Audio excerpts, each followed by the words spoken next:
개장한 지 43분 지났습니다. 10시 43분이고요. 이쯤에서 작전 타임 가져옵니다. 토마토 투자자문의 박준현 운용형 모셨습니다. 안녕하세요. 네, 안녕하세요. 연말연시 잘 보내셨어요? 네, 잘 보냈습니다. 네. 오늘 작전명 어떻게 잡으셨나요? 네, 오늘 시장 작전명은 데자뷰로 잡아봤습니다. 데자뷰. 저는 이런 작전명 상당히 좋더라고요. 뭔가 호기심도 자극하면서 뭘까 궁금하기도 한데 잘 모르겠어요. 뭐 데자뷰라는 것 자체는 뭐 봤던 과거의 경험이 반복적으로 전개된다 그런 의미로 해석할 수 있을 것 같은데요. 이제 오늘 첫 시장입니다. 올해 2016년 첫 시장인데. 오늘 첫 시장도 그렇고 가깝게는 1월달 시장도 그렇고 2016년도 시장도 그렇고 길게 보면 우리 시장 자체가 2012년도 이후에 지금 박스권에서 등락이 전개되고 있지 않습니까? 네. 이런 흐름이 2016년도 시장 자체도 1월달부터 반복적으로 전개될 가능성이 크지 않겠는가. 1월달뿐만 아니라 올해 시장 자체도 이따 좀 설명 좀 드리겠지만 2015년 시장의 판박이가 될 가능성이 크고 길게 본다 한다면 우리나라 종합주가지수가 2012년도 이게 박스권이지 않습니까? 네. 그 흐름 자체가 반복적으로 전개될 가능성이 크지 않겠는가 그랬던 관점에서 데자뷰로 잡아봤습니다. 작년에 봤던 것 같은 시장 분위기요. 네. 그러면은 좀 더 자세하게 보죠. 체크 포인트 공개해 보죠. 네, 오늘의 체크포인트 세 가지입니다. 첫 번째는 2016년 시장이고요. 대외 불확실성, 마지막으로는 중소형주 1월 강세입니다. 전주도 그랬고 저저번 주도 그랬고 1월 효과에 대해서 여러 차례 강조해 주셨는데 이미 시작된 것 같아요. 지금 먼저 첫 번째 포인트 2016년 시장. 힌트가 아직 없는 것 같은데 좀 자세하게 설명해 주세요. 예, 일단은 2016년도 시장이 일단은 올해 주식시장의 어떤 변수를 좀 봐야 될 것 같은데요. 올해도 주식시장의 가장 큰 변수가 미 FMC의 금리 인상 부분이라고 좀 봐야 될 것 같습니다. 작년에 한 차례 금리 인상을 했지만은 3월 달에 금리 인상을 한 차례 하지 않겠는가 하는 게 시장의 컨센서스고 거기에서 올해 전체적인 미 연준의 금리 인상의 방향이 속도와 관련된 방향이 결정될 수 있다는 그런 부분 자체가 1월 달부터 시작된 그 3월 달 이후에 어떤 불확실성을 봐야 될 것 같고 그다음에 이제 가장 중요한 부분 자체가 중국 경제라고 좀 봐야 될 것 같은데 중국 경제 올해 작년에 GDP 성장률 6.9% 정도를 예상을 좀 하고 있는데 올해는 대체적인 전망 자체가 6.5% 정도까지 떨어질 수 있는 그런 부분이라고 좀 봐야 될 것 같고 그다음에 지금 연초부터 지금 이제 작년도 연말부터 계속적으로 지금 글로벌 시장에 약재로 작용하고 있는 국제 유가 부분이라고 좀 봐야 될 것 같습니다.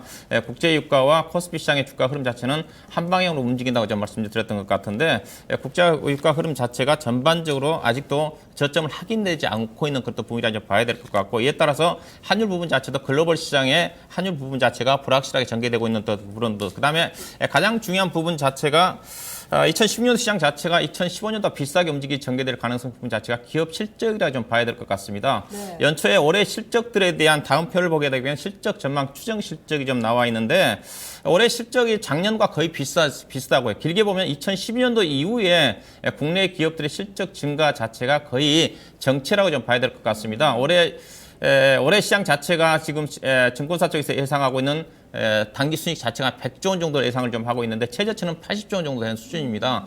대체적으로 예상하고 있는 합리적인 수준 자체가 90조 원 정도가 되지 않겠는가 하는 쪽인데 아직 작년도 실적 자체가 집계가 되지 않았지만 대체적으로 85조 원에서 88조 원 정도 수준이기 때문에 즉 기업 실적 자체가 작년과 올해와 거의 비슷한 수준에서 움직임 전개되고 있는 쪽이고 올해 같은 경우도 미국의 FMC라든가 유가 부분 자체라든가 그런 대외적인 불확실성을 감안한다 한다면 코스피 시장의 지수의 움직임 자체는 여전히 2012년도 이후에 전개되고 있는 박스권에 크게 보면 1900포인트와 2100포인트 사이에서도 박스권 움직임이 전개될 가능성이 크지 않겠는가 그런 관점에서 시장을 좀 봐야 될 것 같습니다.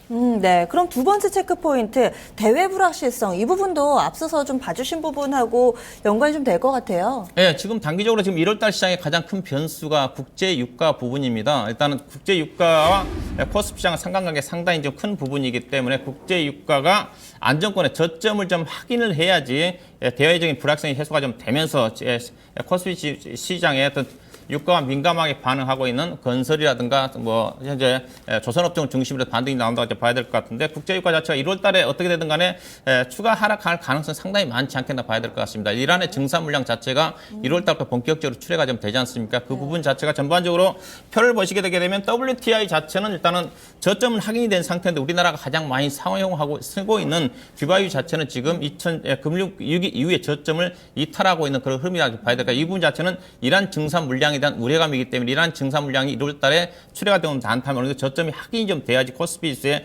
반등이 나올 수 있는 그런 부분이라고 봐야 될 것 같고. 그다음에 오른쪽에 표를 보시게 되면 이에 따라서 주요 원자재 국가인 러시아를 중심으로 한 신흥시장에 통화 가치 자체가 급격하게 지금 평가 절하가 되고 있는 쪽이라고 봐야 될 것 같아요. 이 부분 자체가 외국인 투자가들한테는 불확실하게 신흥시장에 대한 우려감 때문에 전반적으로 자금 이탈을 할 수 있는 그런 부분이기 때문에 이 부분 자체가 반복적으로 전개될 가능성이 크지 않겠다 봐야 될 것 같습니다. 네, 지금 이렇게 국제 유가하고 또 신흥국 통화 부분 체크를 해주셨는데 마지막으로 그럼 국내에서 포인트를 찾아본다면 중소형주의 1월 효과 이미 벌써 시작이 된 것 같아요. 네, 그렇습니다. 작년 연말에 이 시간대에 출연해서 계절적인 반복 가능성이 크고 1월 효과가 전개될 가능성이 크다고 좀 말씀드렸던 것 같은데 많이 강조해 주셨잖아요. 그렇죠. 그런 또 부분들이 현실적으로 작년 배당락 이후에 본격적으로 전개 좀 되고 있는데 이 부분 자체도 작년과 똑같은 또 대잡이라고 좀 봐야 될 것 같습니다. 작년도에도 배당락 이후에 프로그램 매도 물량이 재작년이죠. 그러니까 2014년도 같은 경우도 프로그램 매도 물량이 출해가 좀 되면서 연초까지 오늘 또 지금 코스피 지수가 많이 빠지고 있는데 재작년도 같은 경우도 2014년도, 2015년도 초 같은 경우도 프로그램 매도 물량이 출해가 좀 되면서 1월 7일까지 코스피 지수가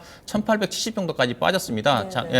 2014년도 말에 코스피 지수가 1915포인트 정도 끝난 상태였었는데 배당락 이후에도 추가적으로 빠졌는데 오늘 또 전 코스피 시장 중심으로 빠지고 있고 작년도 같은 경우도 코스피 시장을 하락을 했지만 코스닥 시장은 상대적으로 크게 좀 강세를 좀 보였거든요. 표를 보시게 되게 되면 우리나라 2000년도 이후에 2000년도 97년도 이후에 평균적으로 코스닥 시장은 3.94% 정도 좀 상승하는 거고요. 글로벌 금융 위기를 본다 한다더라도 코스피 시장 약소 속에서 코스닥 시장은 평균적으로 3.61% 정도까지 상승한 거고 작년도 같은 경우는 코스피 시장 자체가 1.7% 정도 상승을 했는데 코스닥 시장 같은 경우는 거의 그렇죠.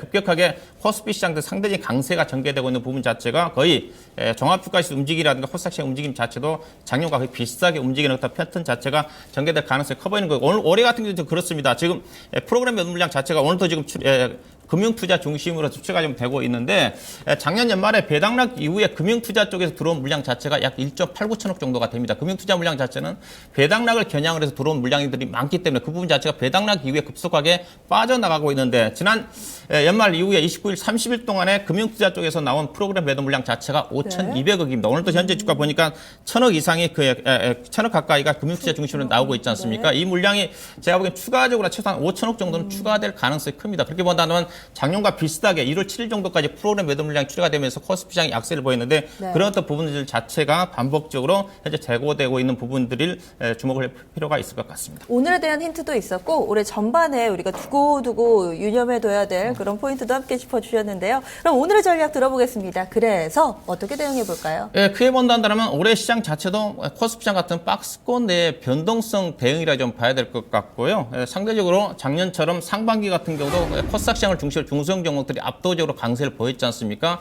1월달 중심으로 해서 유가의 불확성이라든가 3월달에 FMC에 대한 추가적인 불확실성을 감안한다면 지수에 더 제한적인 등락 국면 속에서 박스권의 움직임이 전개될 가능성이 크다는 관점에서 박스권의 어떤 전반적인 변동성을 이용한 대응 전략이 필요하지 않겠나 봐야 될 것 같고 단기적으로는 작년 1월 달 같은 경우도 코스닥 시장이 압도적으로 강세를 보였고 올해도 수급이라든가 또 실적을 제가 조금 전에 체크를 안 했던 부분 자체인데 올해 실적 자체가 코스피 시장 대비해서 코스닥 시장을 중심으로 중소형 종목들이 실적 자체가 압도적으로 증가폭이 크다는 관점에서 중소형 종목들 중심으로 차별화 장세가 전개되지 않겠나 봐야 될 것 같고 개인적으로 1월 중순 정도까지는 코스닥 시장을 중심으로 중소형 종목들을 일단은 집중하는 전략이 필요할 것 같고 그다음에 코스피 대형주들 실적이 발표된 4분기 실적에 대한 불확성이 상당히 좀 크게 지금 부각되고 있지 않습니까? 그렇던 관점에서 4분기 실적이 발표되는 대형주가 1월 한 20일 이후에 발표가 됩니다. 그 이후에 대형주에 대한 실적 불확성 해소가 난 다음에 대형주 쪽에 접근하는 전략이 필요하지 않겠는가 좀 봐야 될 것 같고요. 이에 따라서 매매를 한다 하더라도 업종으로 따진다 하더라도 실적에 대한 불확성이 그래도 경기 관련 종목지에서 여전히 괜찮은 쪽이 이 시간을 통해서 강조하고 분자 하락 섹터지 않습니까? 오늘도 상대적으로 기본적으로 하업종 자체는 괜찮습니다. 그래서 경기 관련 쪽은 일단은 하업종에 집중하는 전략이 좀 필요할 것 같고 또 작년에 코스닥 시장의 중성 종목 같은 경우 작년과 시장이 대잡이라는 관점에서 제약이라든가 바이오라든가 음식료 쪽에 선별적으로 그다음에 IT 쪽에 AM올리드라든가 반도체 장비 종목 쪽 그다음에 환경 전기차 관련 종목 중심으로 한 환경 관련 종목들 중심으로 해서 선별적인 종목별 대응 전략을 집중할 필요가 있지 않겠는가 봐야 될 것 같습니다. 알겠습니다. 오늘도 말씀 고맙습니다. 네, 고맙습니다. 박준영 운영역과 함께 작전 타임 가져봤습니다. 오늘의 작전명은요, 데자뷰였습니다. 작년의 시장을 현재 그대로 좀 재현하고 있다라는 관점이고요. 이에 따라서 이 지수는 박스권 내에서의 흐름 나타내겠지만 1월 달에는 중소형주 중심으로의 흐름 좀 예상해 볼 수 있습니다. 화학, 제약바이오, 음식료, IT 장비, 환경 관련주 대응하기를 권했고요. 대형주 같은 경우는 이 4분기 실적에 대한 불확실성 해소되고 나서 관심을 가지셔도 늦지 않을 것 같습니다. 얘기 나누는 사이에 중국 쪽에서 주요 지표 한 가지 나왔습니다. 차이신 제조업 PMI 나왔는데요. 예상치 하회입니다. 기준선인 50을 하회했고 예상치 49를 하회한 48.2로 발표가 되는데 이 부분 나오면서 현재 중국 상해종합지수가 빠르게 낙폭 키우고 있습니다. 현재 상해종합지수 3,500선 이탈이고요. 1.34% 조정받으면서 3,491선 부근 지나가고 있습니다. 국내 증시에서는 코스피, 코스닥이 오늘 정말 많이 다릅니다. 이런 가운데서 현명하게 대응 전략 세워보시고요. 저희가 지금까지 전달드린 내용은 투자 판단에 대한 조언입니다. 종목에 대한 상승과 하락을 보장하지는 않습니다. 투자 성향에 맞게 어떻게 활용하시느냐는 여러분들의 몫이겠죠. 내일 이 시간 좀 더 알찬 내용 들고 찾아오겠습니다. 함께해 주신 여러분 고맙습니다.